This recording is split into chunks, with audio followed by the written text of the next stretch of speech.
Hey everybody, welcome to another episode of Bubblegum Reviews. My name is Steve and today I'm going to be doing Home Alone 2. So I just got done watching the first and second one of these. The second one, or the first one, I do like better. But then again, there is parts of the second that I like better than the first. So a little bit back and forth. So before I get into the movie or any of this stuff, there's two things that I've kind of been wondering about. I should have asked in the first, but I can ask in either one. Mr. McAllister's job. There's no mention of what he does, but yet he always has a ton of money. They're going on trips to all over the place, and they own a humongous house. Like in the second one, when Kevin finds his dad's wallet and it's got an envelope that's full of money, and the old guy's like, wow, that's sure a lot of money for a little boy or whatever. Like, is this guy a drug mule or something? Like, what's really going on here?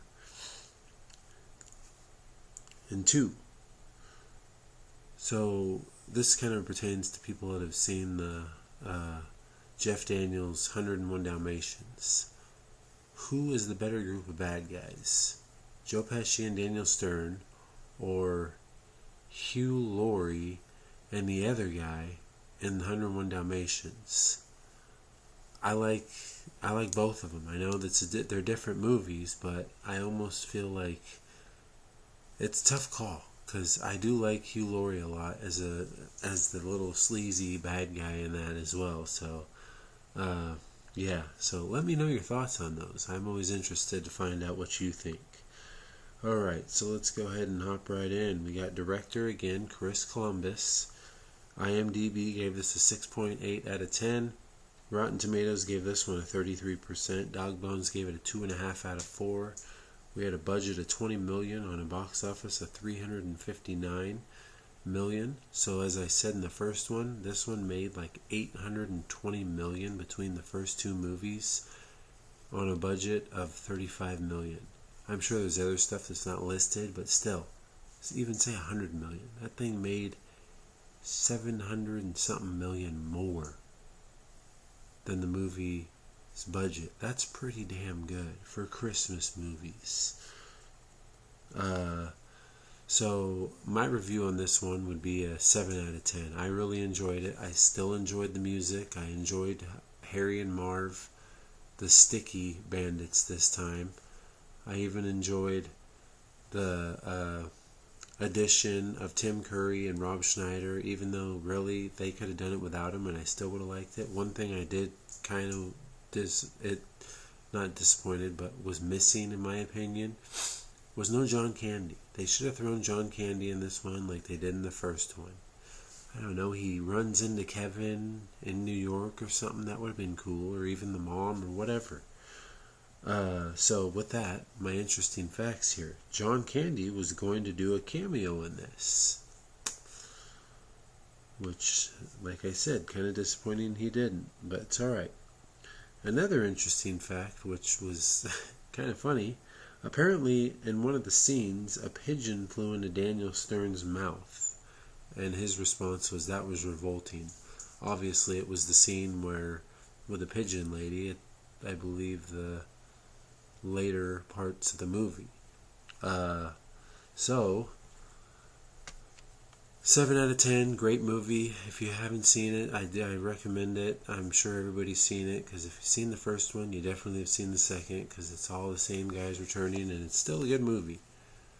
I enjoyed the music. The storyline, like I said, is pretty on par with the first one, except for this one actually has a little Christmas story with the old guy with the doves and the pigeon lady, so it kind of adds to it a little bit, which is kind of cool. But again, just like in the first one, what I didn't really care for was, even though I still laughed at him, was the whole paint can or the brick that he threw 4 times. It just managed to hit what's his name in the head every single time. Like, just move out of the way just once or whatever. But it's alright, I know. It's for the younger kids to get a good laugh, and I still laugh too. So yeah, that is it for that one. Just so you know, my next review will be Elf. This is the movie I was talking about, where I feel like I'm actually Elf, because my Christmas spirit is like Elf. So, yeah. With that being said, like and subscribe. I'm always up for more people. Comment, tell me what Christmas movie you'd like me to review. And have a happy holidays. Get your shopping done sooner than later, because it's about to get crazy, especially on the internet because of COVID. With that being said, I'm going to go ahead and give my favorite scene. And so for those of you that don't want the spoiler, if there's anybody for this movie, go ahead and have a nice day. And alright, so my favorite scene in Home Alone 2, and this one, it probably has to be, it's a toss-up between the scene where he's in the bathroom and he uses Uncle Frank's voice to scare out Tim Curry. That scene right there was actually pretty good. Or the scene where they're about to break into the bank or not the bank, the toy store, Harry and Marv, and they throw the brick through the window.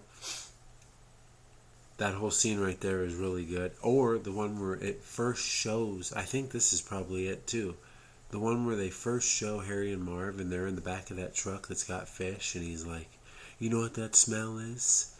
And Harry, is it Harry?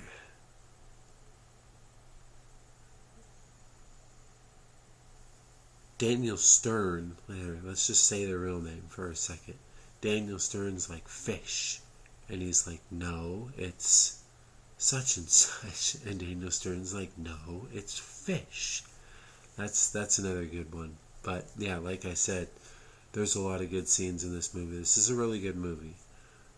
And I'm so glad that Joe Pesci and Daniel Stern decided to do the first one and come back for the second, because otherwise I probably would not have an interest in these movies at all. But alright, you guys have a good night, have a happy holidays, and I will see you all again.